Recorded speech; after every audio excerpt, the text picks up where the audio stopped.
Video kali ini saya akan mengulas salah satu perusahaan yang dulunya menjadi kepemilikan dari Pak Lo Keng Hong, yap, Petrosi. Cuman beliau akhirnya sudah melego, sudah menjual saham dari PT RO. Dan secara laporan keuangan yang saya cek di kuartal 1 2023 ini mengalami kenaikan ya. Kenaikannya lumayan signifikan 58%. Nah, kita akan simak ya kenaikannya dari mana, apakah make sense, apakah ada aset yang dijual atau hal yang lainnya gitu. Nah, akan kita ulas di video kali ini tentang kenaikan laba PT RO yang capai 58%. Sebelum ke laporan keuangan, saya take video ini di tanggal 31 Mei di mana jam 1 lah ya, jam 1.19, dan ini website dari Petrosi, petrosi.com ya, petrosi.com/id/. Oke. Oh, ini tampilan websitenya, target zero. Oke, di mana proyek saat ini 18 plus, karyawan 4.100 plus, dan sudah berdiri 51 tahun plus. Oke. Kantor pusat ada di Bintaro. Terus kalau kita lihat ya, jasa mereka itu dibagi menjadi 3: kontrak pertambangan, rekayasa pengadaan dan konstruksi, dan yang ketiga jasa minyak dan gas bumi. Kalau kita lihat ya, yang kontrak pertambangan ini dengan pengalaman lebih dari 50 tahun, memiliki pengetahuan mengenai evolusi industri pertambangan. Nah, Petrosi dengan implementasi teknologi 4.0, Minerva Digital Platform. Oke, Petrosi menyediakan jasa ini. Nah, ini jasanya ya. Jasa kontrak pertambangan tambang terbuka, konstruksi sipil dan infra, termasuk jalan, bendungan, tiling, dan fasilitas site. Oh, fasilitas set. Set itu ibaratnya kayak kalau di tambang ada mesnya dan lain-lain, itu set lah. Ya, ada setnya lah sendirilah. Istilah di dunia tambang. Layanan manajemen proyek pertambangan termasuk peralatan dan operator, layanan konsultasi teknis dan studi kelayakan, layanan perencanaan dan optimalisasi tambang, dan solusi Minerva Digital Platform yang dapat diterapkan di operasi tambang. Bagus nih. Tambang udah 50 tahun dia. Oke, lanjut ke rekayasanya ya. Rekayasa pengadaan konstruksi ini termasuk kayak technical due diligence, terus conceptual to file bank lab feasible study, lalu front end engineering design, detailing engineering design, project management, plan and equipment hire, procurement and logistik, terus operation and maintenance service, konstruksi dan commissioning. Nah, ini yang berkaitan dengan rekayasa lah, pengadaan dan konstruksi. Ini ibaratnya pembangunan, cuman basicnya memang lebih ke pada seringnya adalah bangunan lepas pantai sih kalau kita lihat ya. Cuman ini tidak menutup kemungkinan hal yang lainnya. Kayak contoh ini luas dengan kepentingan utama pemerintah, masyarakat, dan konsultan, mengelola spesialis engineering. Nah, ini fokusnya di sini. Mengelola spesialis engineering departemen yang menyediakan jasa desain, estimasi guna. That's why di sini ada detailing engineering design, ada front end engineering design lah ya. Oke, dan yang terakhir itu jasa minyak dan gas bumi. Nah, ini segmen bisnis yang dikenal dengan nama Petrosi Logistik and Support Service, meliputi manajemen pangkalan logistik, logistik berikat PLB, serta layanan logistik pengiriman barang gitu.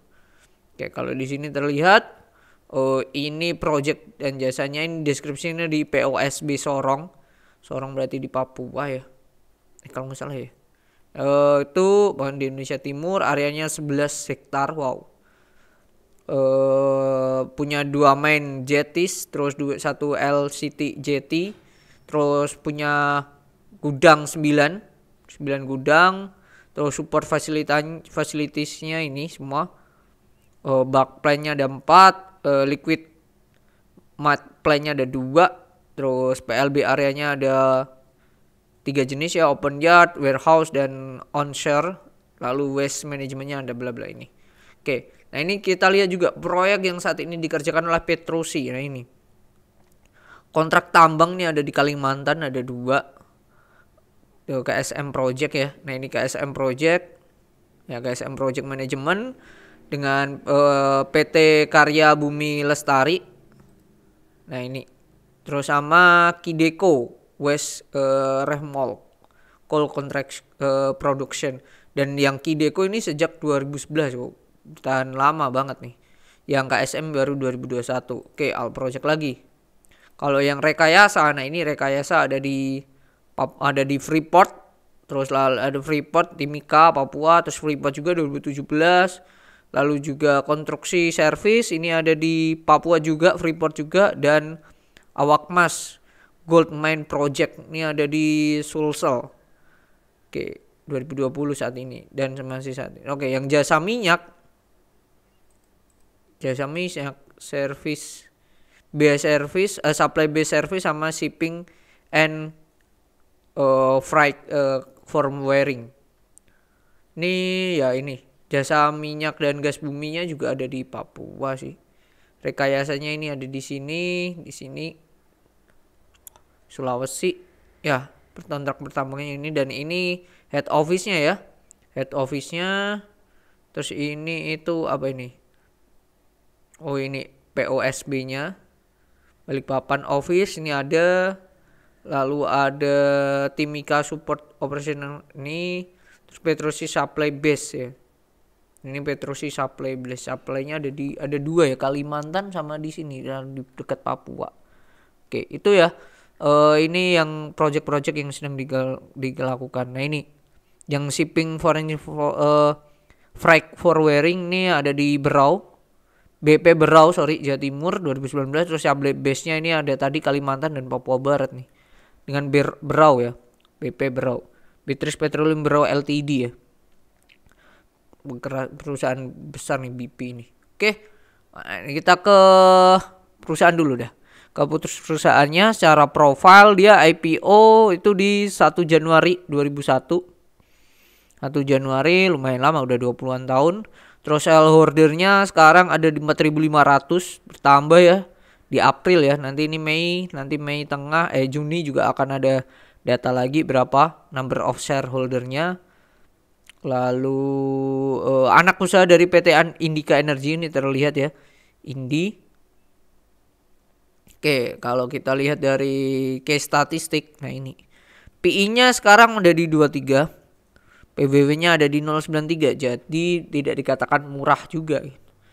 Market cap 4,2 dan cash 2,2. Wow, luar biasa gitu. Kalau kita lihat di sini total debt-nya 2,2, jadi duit cash ini buat nutup debt masih oke banget. Nah, kita lebih baca ke laporan keuangannya aja. Oke, ini laporan keuangan dari Petrosi PTRO. Secara laba tadi sudah saya katakan naiknya 58%, di mana sebelumnya ini bukan 58% ya. Bukan 58%, lebih ke berapa nih? 20. Bentar, ini ada yang salah nih. Ya, 58%, ada yang salah nih. Kok tiba-tiba jadi 45 ini. Oke, itulah. Kalau kita cek ya, perusahaan ini naiknya sangat signifikan ya. Dari segi pendapatan ya, Petrosi sendiri sebelumnya 95 ini dalam apa nih? Nah, ini ribuan dolar ya. 95 juta jadi 128 juta. Luar biasa ya. Kalau kita cek di pendapatannya sendiri untuk perusahaan ini, hasilnya adalah pendapatannya paling banyak. Bentar, ini panjang banget nih pendapatan. Bentar, kalau kita cek pendapatan dari Petrosi ini paling banyak ada di, nah ini penambangan ya, 84 juta. Sebelumnya hanya 60. Terus rekayasa ini juga naiknya signifikan jadi 31 juta, sebelumnya 20 juta doang. Nah, ini jasa yang turun. Jasa turun, sebelumnya 14 turun jadi 11 gitu. Jadi dari segi penambangan ini masih adanya kenaikan ya untuk si Petrosi sendiri. Kenapa? Karena ada project yang besar ya dari Kideko tadi ya. Kideko tadi kalau kita cek proyek saat ini, kontrak ini Kideko ini baru 2000, dan ini sejak 2011 loh, bagus banget nih. sama ini KSM, sorry, yang baru ini KSM hitungannya ya. Oke, jasa penambangan ya, penambangan batu bara serta proyek konstruksi termasuk workshop. Nah, ini kalau KSM ini penambangan dengan PT Kartika Selabu Mining dan Palmas Asri di lokasi pertambangan KSM. Oke, ini lebih ke ya tambang doang. Kalau yang Kideko, wah ini udah banyak nih.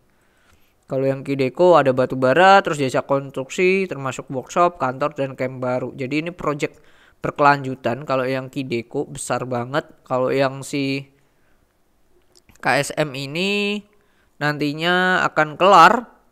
Ini untuk jangka waktu 7 tahun hingga 31 Desember 2027. Jadi ini proyek berkelanjutan KSM ini sampai 2027. Oke, itu ya. Nah, kalau dari segi kenaikannya sendiri, apa yang membuat kenaikannya signifikan ya? Nah, sebelum ke sana kita lihat dulu asetnya dan lain-lain. Lihat kesehatannya lah. Kasnya sendiri ini tadi 150 juta dolar. 150 juta dolar. Naiknya signifikan ya. Dan kalau kita cek di note nomor 5, untuk perusahaan ini. Nah, untuk perusahaan ini di deposito hanya 6 juta ya. Paling banyak di kas sendiri ya. Wow, karena ini di Bank Mandiri ini tambah gede banget ya, tambah hampir 100 juta sendiri. Mungkin ini dari pencairan kali ya. Naiknya tinggi banget ya untuk si bank di Mandiri. Oke, dan nominalnya paling banyak hanya di kas ya, itu kurang oke ya kalau menurut saya. Cuman nanti kita lihat apakah ada ekspansi atau tidak. Nah itu. Kalau duitnya terlalu nganggur di kas ya mubazir lah ya ibaratnya. Oke, kita lihat hutangnya ya. Hutang berbunganya ini ada 44 juta di jangka pendek. Ada nggak yang berbunga? Nggak ada. Hutang jangka panjangnya. Nah ini. Pihak ketiga, liabilitas sewa nggak ada sih. Hanya ini. Hanya 44. Dan 44 ini buat nutup pakai duit kas doang udah bisa tuh. Udah bisa. Jadi ini perusahaan sehat banget. Dan laba yang belum ditentukan ya juga masih besar ya, 277 juta ya. 277 juta. Jadi termasuk besar nih labanya. Laba yang ditahannya gitu. Ya, kalau lihat dari labanya ya ini. 4588 sebelumnya 28 nih. Oke, kalau kita lihat ya, apa yang membuat laba ini berkembang begitu pesat ya. Padahal kalau lihat pendapatannya tuh cuma naik berapa nih? 206 dikurangi 95792. Dibagi 95792 kali 100. Naiknya hanya 33% loh. Kalau kita cek, yang naiknya satu, dia berhasil menekan ini beban pajak final. Tuh. Terus yang bikin naik gede lagi itu adanya ini. Selisih kurs penjabaran laporan keuangan dengan mata uang asing. Itu gede banget, jadi 1 juta sendiri ya. 1,6 ya. Kalau ini tak kurangin ya, ini saya hiraukan. Nah ini kita hiraukan aja. Kalau kita hiraukan dari 4588 kurangi 1631. Aslinya labanya mereka itu hanya 2957. Kalau dibandingkan sebelumnya yang 2889 naiknya hanya tipis banget gitu aslinya ya. Jadi ini ketolong oleh selisih kurs dan ini based on akuntansi doang gitu. Kalau kita lihat arus kasnya sendiri ya 126 juta. Mirip-mirip dengan ini. Make sense gitu. Jadi kenaikan dari si PT RO kalau saya melihat ya ini hanya sebatas based on akuntansi saja sih. Tidak ada yang wow secara keseluruhan gitu. Cuman bisa dikatakan ini perusahaan yang sangat sehat dan ada proyek berkelanjutan dan bahkan sampai 2027. Contohnya tadi ya KSM ya kalau nggak salah ya.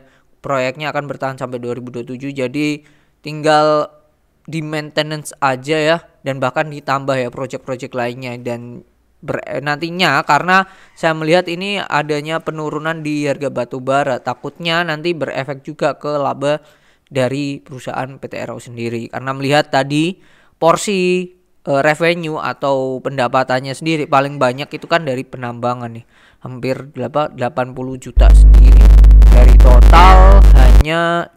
total 126, jadi 128, jadi besar banget gitu.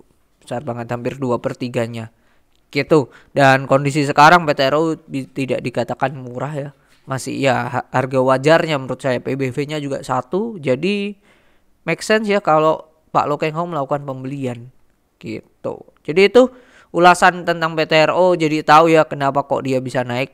Dan mungkin itu bisa diperhatikan buat teman-teman Bapak Ibu sekalian, bahwa jangan hanya terfokus dengan kenaikan net profitnya per kuartal, kita juga per tahun juga, kita juga harus ngecek dari mana angka ini adanya.